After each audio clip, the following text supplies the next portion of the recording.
Requesting single channel patch to Canis Major. Transferring 23,000 hertz. Over. Requesting single channel patch to Canis Major, signal at Received. 20,000. Canis Major, single patch. Transferring 20,000 hertz.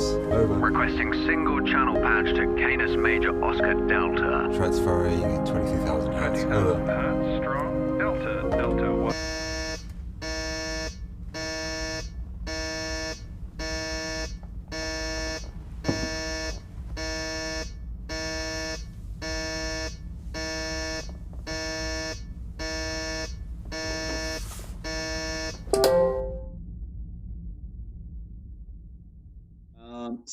What are the science fiction works, so books, films, art of any kind, that have inspired your work and made you sort of love the genre of science fiction?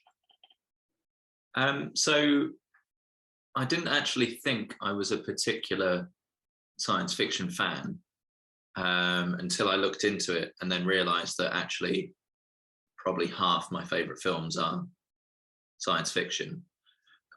So they're quite broad, I suppose. They're not always space-based or something like that. If I think back to really early films that got me into filmmaking, it would be stuff, I say really early for me, films like Eternal Sunshine of the Spotless Mind and stuff like that.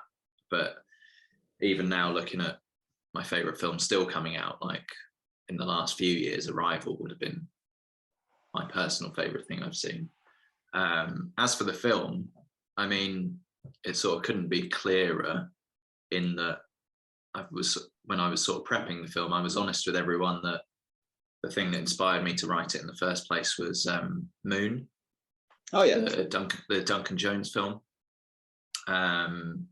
Basically, when I saw that, what was that, 12 years-ish ago, I just sort of thought, that is exactly the film I would like to make.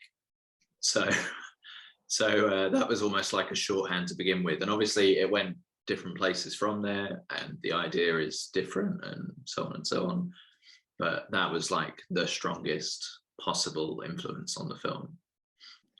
That sort of grey British sci-fi that itself had been inspired by, things going back to 2001 and all that, and that was the sort of starting point, and then it developed from there. Okay, so how did the original concept come together? Like you've got a limited cast there and pretty much one location.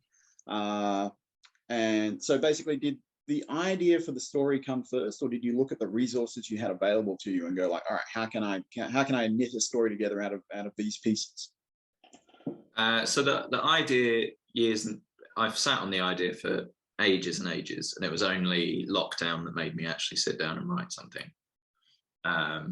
But a long time ago, I was starting to think of, I don't know, sort of a trilogy of little films with little sets. So, this one set in a tiny little space station, one set in a tent, and those were based on the restrictions to begin with. But then I had to develop a story with that idea. It was so loose at that point. And then years went by, and every now and then I'd sort of gently think about it. And now it started off partly with the technical side of things, because I'm a DP. This is the first thing I've written or directed or anything. The day job as a DP, I wanted something that was interesting in the way it's shot, a new challenge in the way it's shot, and to make the sort of the filmmaking techniques become integral to the way that the story is told. So that's when I wrote the script, there is a note that explains on the front, from scene 3, this is one single shot. So that was from the outset all planned. So it was always written as a sort of shooting script, if you like. We knew exactly what the camera and lights were going to do from draft 1.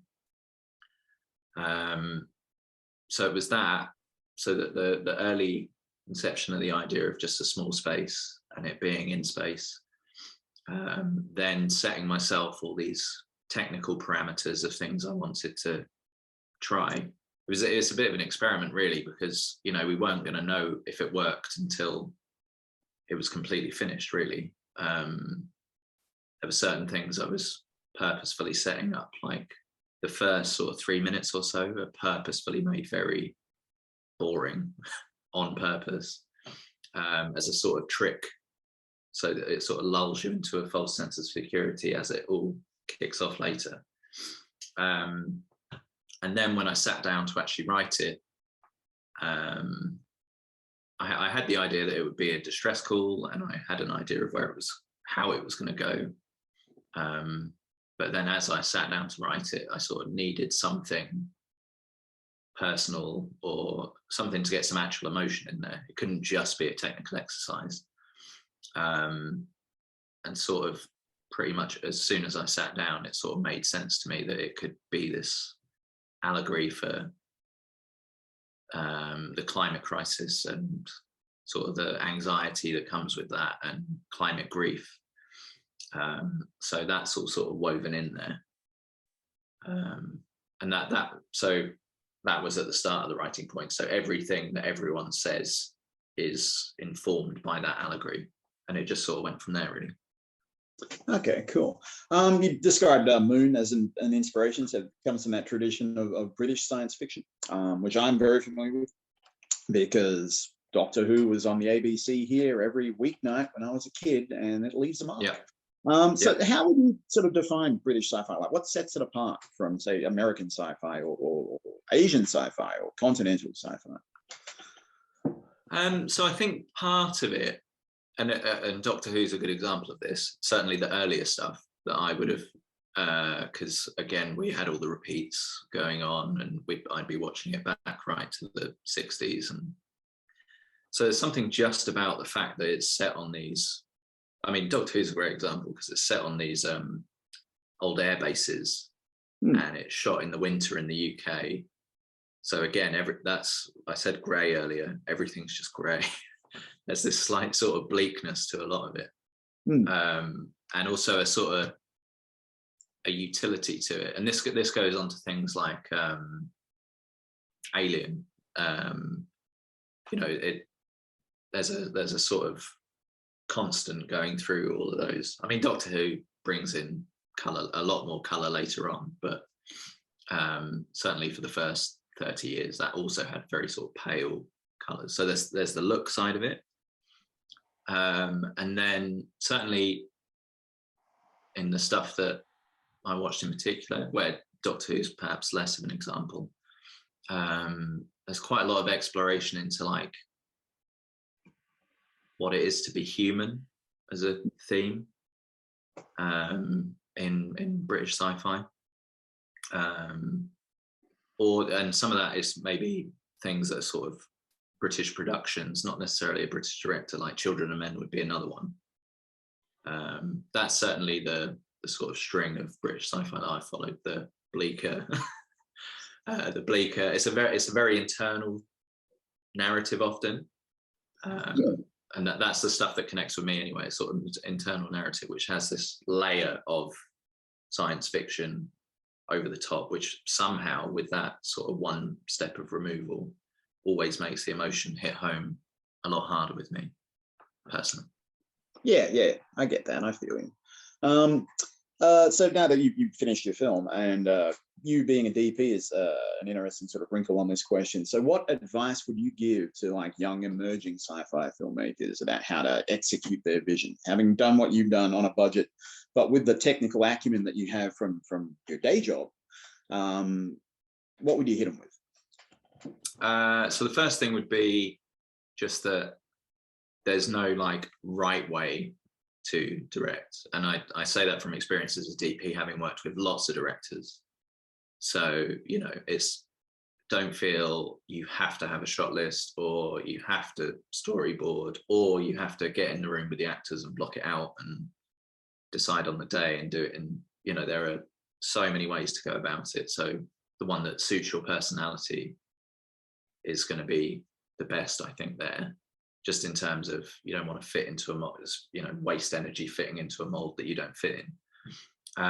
But the other side, certainly for something like mine, which was quite technical, is just really, it's the prep. It's always the prep, and obsess over everything.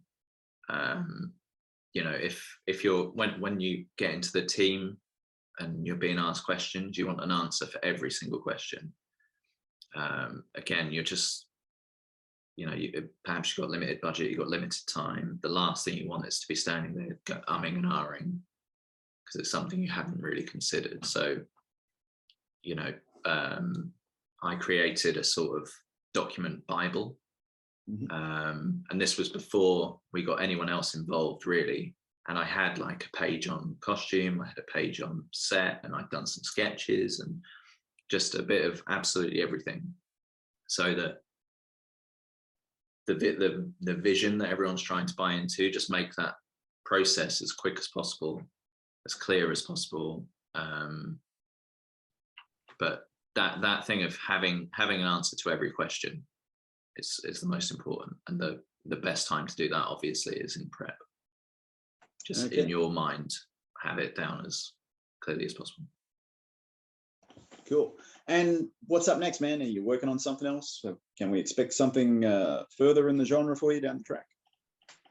I don't have the plans to shoot anything imminently.